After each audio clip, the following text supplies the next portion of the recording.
தமிழ் சரி டாக் நேயர்களுக்கு வணக்கம். உங்கள்கிட்ட பேசுறது உங்கள் சரவணன். இப்போ நம்ம பார்க்க போகிற விமர்சனம் பரமசிவன் பாத்திமா அப்படிங்கிற படம். இந்த படத்தை தமிழ் குடிமகன் அப்படிங்கிற ஏற்கனவே ஒரு படத்தை எடுத்த இசக்கி கார்வண்ணன் தயாரித்து எழுதி இயக்கி அதில் ஒரு முக்கிய கதாபாத்திரத்தையும் நடிச்சிருக்காரு.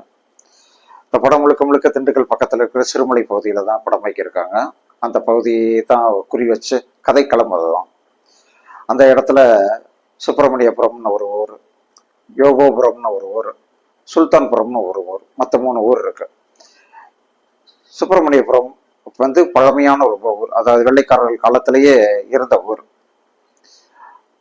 அந்த ஊர் கிரியேட் பண்ணப்ப அந்த ஊருக்கு வெள்ளைக்காரர்கள்லாம் அந்த அப்போ வந்து மலைப்பிரதேசங்கள்ல குடியிருக்கிறதுக்கு ஆசைப்பட்டு மிகப்பெரிய மலை பிரதேசங்களை அவங்க தான் உருவாக்குனாங்க.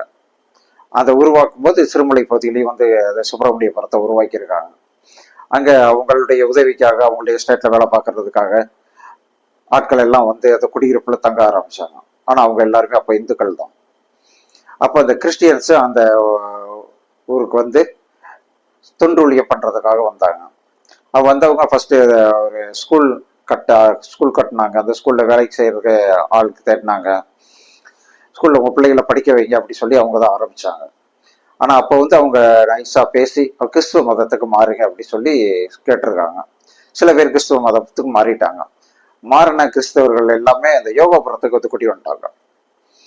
ஆனால் அவங்களுடைய அண்ணன் தம்பிய சம்பந்தக்காரங்க மாமே மச்சான் பாதி பேர் இந்துவாவே இன்னும் அதே சுப்பிரமணியபுரத்தில் இருக்காங்க. இன்னொரு பக்கம் முஸ்லீமா மாறினவங்க வந்து சுல்தான்புரத்தில் இருக்காங்க. அதுக்கப்புறம் இப்போ இந்த சுப்பிரமணியபுரம் ஊரில் இருக்கிறவங்களுக்கு, யோகாபுரம் ஊரில் இருக்கிறவங்களுக்கு எப்பவுமே சண்டை, அடிதடி வெட்டு குத்து பஞ்சாயத்து நடந்துக்கிட்டே தான் இருக்கு. அந்த ஊரில் 2 பேத்துக்கு ஒத்தே போகல, 2 ஊருக்கும். இந்த நிலைமையில அந்த ஊரில் யோகாபுரத்தில் ஒரு கல்யாணம் நடக்குது. அந்த கல்யாணத்தை நைட்டு ரிசப்ஷன் அன்னைக்கு நைட்டு புது மாப்பிள்ளைய விமலும் சாயாதேவியும் ஹீரோயின் 2 பேரும் சேர்ந்து கொலை பண்ணிடுறாங்க. போலீஸ் வந்து தேடுது, யாருக்கு தெரியல எப்படி கொலை செய்யப்பட்டார்கள்னு தெரியல. அடுத்து இன்னொரு கல்யாணம் நடக்குது. அந்த கல்யாணத்துலேயே அந்த புது மாப்பிள்ளைய 2 பேரும் சேர்ந்து கொலை பண்ணிடுறாங்க. இப்போ போலீஸ் இன்ஸ்பெக்டர் வர்றது டைரக்டர் இசக்கி கார்வண்ணன். இந்த கேஸை விசாரிக்காம குற்றவாளியை கைது பண்ணோம்னா அந்த இடத்த விட்டு போக மாட்டேன், அதனால ஊருக்கு வெளியிலேயே அவர் டேரா போட்டு டென்ட் போட்டு உட்காந்துடுறாரு. ஊருக்குள்ள யாரும் வெளியே போகக்கூடாது, வெளியே வரக்கூடாது போட்டு அந்த தொலைவிட்டு இருக்கிறாரு குற்றவாளி யாருன்னு கண்டுபிடிக்கலாம்னு. இப்போ அந்த யோகாபுரத்தில் இருக்கிற சர்ச்சுக்கு ஃபாதர் வந்து MS பாஸ்கர். இப்போ அவர்கிட்ட விசாரிக்கிறாரு. அவரையும் சொல்லி பார்க்குறாரு, இது எப்படின்னே தெரியல சார் அப்படின்னு சொல்றாங்க. இப்போ உண்மையா விமலும் சாயாதேவியும் யார் அப்படின்னு ஒரு கேள்வி வருது. இதுதான் இடைவேளையோட பாயிண்ட். அது நல்ல ட்ரிக்கான ஒரு விஷயம்தான். நிஜமா அவங்க மனிதர்கள் தானா அப்படின்னு ஒரு கேள்வியும் வருது. இப்போ அவங்களுடைய லைஃப் என்னன்னு சொல்லி காட்டுறாங்க. அவங்க லைஃப், விமல் சுப்பிரமணியபுரத்தில் இருக்காரு, யோகாபுரத்தில் சாயாதேவி இருக்காங்க. 2 சொந்த அத்தை மாமா மகன். இவருடைய தாய் மாமா மனோஜ்குமார், விமலோட தாய் மாமா, அவரு கிறிஸ்டியனா கன்வெர்ட் ஆகிட்டார் ராபர்ட் அப்படிங்கிற பேர்ல. ஆனா அவருக்குள்ள அப்பப்போ சாமி இறங்கும். சாமி இறங்குனா வீட்டுக்குள்ளேயே சாமி ஆடுவாரு. இதெல்லாம் அவருடைய மகன் வில்லன் சுகுமார், ஒளிப்பதிவாளர் சுகுமார், அவரை வில்லன் ஆக்கிட்டாங்க. அவருக்கு பிடிக்கல. ஆனால் அவரு என்ன பண்றது, அப்பே தாப்பா நாசேன்னு பார்த்துக்கிட்டு இருக்காரு. இவங்களுடைய மகள் தான் சாயாதேவி. இவங்க 2 பேரும் லவ் பண்றாங்க, இவரும் விமலும். இது இந்த ஃபேமிலிக்கு பிடிக்கல. எப்படி அது 2 பேர் ஃபேமிலி பிரிக்கணும் அப்படி சொல்லி பிரிச்சு ட்ரை பண்றாங்க. பிரிக்க முடியல. என்ன செய்யறது, பிரிக்கலன்னா கடைசி என்ன பண்ண முடியும், கொலை தானே பண்ணணும். அதுன்னு கொலை பண்ணிட்டாங்க. இப்ப கொலை பண்ண நாள்ல அவங்க வந்து ஆவியா மாறிட்டாங்க. இப்போ ஆவியா ஆகி கொலை செய்யறாங்க. யாருன்னா தங்களை கொலை செய்ததில் யார் முக்கிய பங்கு எடுத்தாங்களோ அவங்களையும் இவங்களை கொலை பண்றாங்க அந்த 2 பேரும். இதுதான் அந்த கதை. இந்த ஆவிகள் கொலை செய்வதை சட்டம் ஒத்துக்குமா? FIR ஆவிகள் மேல போட முடியுமா? எப்படி கண்டுபிடிக்கிறாங்க? கடைசி என்னதான் முடிவு அப்படிங்கிறது அந்த படத்துடைய கொஞ்சம் சுருக்கம். நான் படத்தோட இயக்குனர் ரொம்ப பிரில்லியண்டா ஒர்க் பண்ற மாதிரி நினைச்சு படு சொதப்பல ஒரு படத்தை பண்ணியிருக்காரு. அந்த படத்தை அவர் வந்து பிஜேபியோட கூட்டணி வச்சு பிஜேபியோட ஃபண்டில் படத்தை எடுத்தாரா இல்லையான்னு தெரியல. ஆனா அப்படி ஒரு சந்தேகம் வரக்கூடிய சூழல் இந்த படத்துல இருக்கு. மத மாற்றம் அப்படிங்கிறது தடை செய்யப்படணும். மத மாற்றம் தடை பண்ணி எல்லாம் சட்டமெல்லாம் போட்டாச்சு. இந்த மத மாற்றத்தை மையமா வச்சுதான் அந்த படத்தை அவர் இயக்கியிருக்காரு. படத்தில் பேசப்படும் பல வசனங்கள் கிறிஸ்துவ மதத்தினர் வந்து ரொம்ப கட்டாயப்படுத்தி இந்துக்களை மதம் மாற்றினாங்க அப்படின்ற மாதிரியே ஒரு வரலாற்றில் அப்படித்தான் இருக்குன்ற மாதிரியே பேசியிருக்காரு. ஆனால் உண்மை அது அல்ல.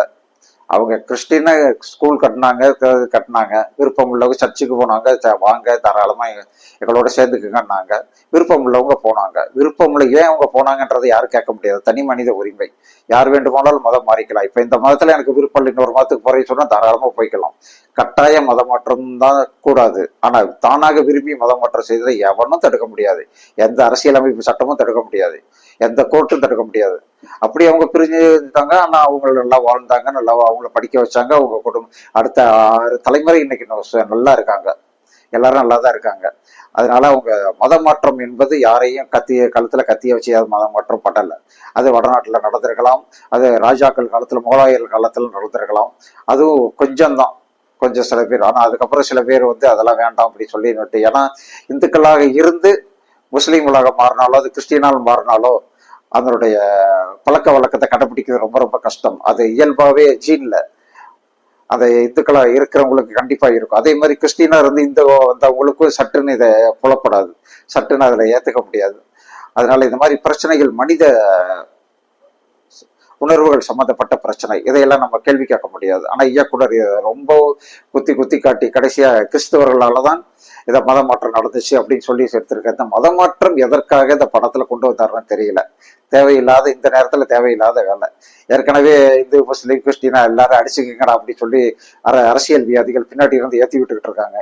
இந்த நேரத்துல இவர் நிஜமாவே மத மாற்றம் செய்யற கிறிஸ்டின் செய்யறாங்கன்னு சொல்லி கிறிஸ்துவ மக்களை புண்படுத்துவது போல, அவருடைய கிறிஸ்துவத்தை கேலி செய்வது போல, கிண்டல் செய்வது போல படத்தை எடுத்து வச்சிருக்காரு. அந்த வகையில் இந்த படத்தை நாம் வன்மையாக கண்டிக்கிறோம். நடிப்பு அப்படின்னு பார்த்தா விமல் பரவாயில்லாம நடிச்சிருக்காரு. ஆனா அப்படி ஒன்றும் பெரிய ஸ்கோப் இல்லை அவருக்கு நடிக்க கொட்டுற அளவுக்கு. ஆனா அந்த சாயாதேவி பொண்ணு பிரமாதமா நடிச்சிருக்கு. அது அந்த பொண்ணு சாகர சீன்ல எல்லாம் பாவம் பரிதாபமான ஒரு வீர விட்டுருது. அந்த அளவுக்கு ஒரு இறுக்கமான முகத்தை அந்த பேயா வச்சு காட்டுது பாருங்க, சூப்பர் அப்படி சொல்லலாம். அப்புறம் ஸ்ரீரஞ்சனி, அம்மாவை நடிச்ச ஸ்ரீரஞ்சனி அழகு. அதனுடைய எதுவுமே இல்லாம நிஜமா அவங்களும் பேயின்னு முதல் நடிச்சிட்டோம். ஆனா அதுக்கப்புறம் அவங்க ஒரு பேய் இல்லை, அவங்களும் நிஜமாவே இருக்காங்க அப்படிங்கிற மாதிரியான அவங்க கதையும். ஸோ அவங்க தான் அந்த கதையை ஓப்பன் பண்ணி சொல்றாங்க, இப்படி நடந்திருக்கு அப்படின்னு சொல்லி. அவர் MS பாஸ்கர், அவர் சும்மாவே சொல்ல வேணாம், காயல் பட்டின தமிழ்ல அவருடைய அசால்ட்டா விளாசி பேசியிருக்கிறாரு. அவருடைய ஸ்பீடு, அவருக்கே முடித்தான அந்த மாடுலேஷன்லாம் கண்டிப்பா வேற எந்த நடிகருக்கு வராது. ரொம்ப அழகா நடிச்சிருக்காரு MS பாஸ்கர். அவர் ஒளிப்பதிவாளர் எம் சுகுமார், அவர் வில்லன் நடிச்சிருக்காரு. இது அவருக்கு முதல் படம் வில்லன் நடிப்புல. அதனால அவரை பத்தி நம்ம ஒன்றும் கமெண்ட் பண்ண வேணாம். அதுல கலக்கி இருக்கிறது 2 பேர், மனோஜ்குமாரும் அவர் ஒய்ஃபா நடிச்ச ஆதிராவும். மனோஜ்குமார் அந்த சாமி வந்த உடனே ஆடுவார் பாருங்க, ஒரு ஆட்டம், செம்ம ஆட்டம். அதோட அவர் ஆட்டத்தை பார்த்துட்டு அவர் வீட்டுக்குள்ளேயே சுத்தி வருவாங்க ஆதிரா. அது ஒரு சீனு, செம்ம சீனு, சிங்கிள் ஷாட் சீன். அழகா நடிச்சிருக்காங்க ஆதிராமா. அவங்களுக்கு நம்முடைய மனதார பாராட்டுக்கள். அவரை படத்துக்கு ஒளிப்பதின்னு பார்த்தா சுகுமார் பின்னி படம் எடுத்திருக்காரு. அந்த மலை பகுதியில படம் எடுக்கிறதுக்கு சுகுமாரை விட்டா வேற ஆளே கிடையாது. மைனா கும்கின்னு போட்டு தாளிச்சிருந்தார். இந்த படத்துலயும் அவ்வளவு உலகம் கண்ணில் ஒத்திக்கிற மாதிரி ஒளிப்பதிவு பண்ணியிருக்காரு. பாராட்டுக்கள் சார். அவரோட இசை ரொம்ப அழகான பாடல்கள் சார். Best songs. இந்த வருடத்தை சிறந்த பாடல்கள்னு இந்த படத்துக்கே கொடுக்கலாம் விருதை.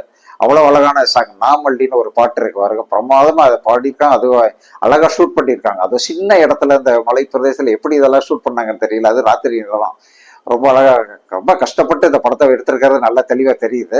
ஆனா எல்லாமே விழல் கரைத்த நீரா இருக்கு, அதான் பிரச்சனை. ஏன்னா இயக்குனர் சொன்ன கருத்து முட்டாள்தனமான கருத்து. கிறிஸ்டின்ஸ் எதுவுமே செய்யலை தமிழ்நாட்டுக்கு அப்படி சொல்றது முட்டாள்தனமான கருத்து. கிறிஸ்துவ பள்ளிகளும் கிறிஸ்துவ கல்லூரிகளும் தான் தமிழ்நாட்டை வளர்த்தெடுத்தது. தமிழ்நாட்டில் ஒரு புதிய கல்வி புரட்சி ஏற்படுத்தியதே அவங்க தான். அது மறுக்கவே முடியாது. யாரு சொல்லி கொடுத்தாங்களோ இல்ல யாருக்காக படம் எடுத்தாரோ தெரியல, அவங்களுக்காக கதையை மாத்தி அது இந்து மதம் தான் உயர்ந்தது, இந்து மதத்தால் தான் எல்லாரும் நல்லா இருக்காங்க அப்படிங்கிற மாதிரி கதையை மாத்தி பேசியிருக்காரு, எழுதியிருக்காரு. அந்த வகையில் இந்த படம் வன்மையாக கண்டிக்கத்தக்க ஒரு திரைப்படம். இயக்குனர் எவ்வளவுதான் சிறப்பாக டைரக்ட் பண்ணி இருந்தாலும் படம் சொல்ல வந்த நோக்கம் தவறா இருக்கிறனால இந்த படத்தை நாம் வன்மையாக கண்டிக்கிறோம். நன்றி, வணக்கம்.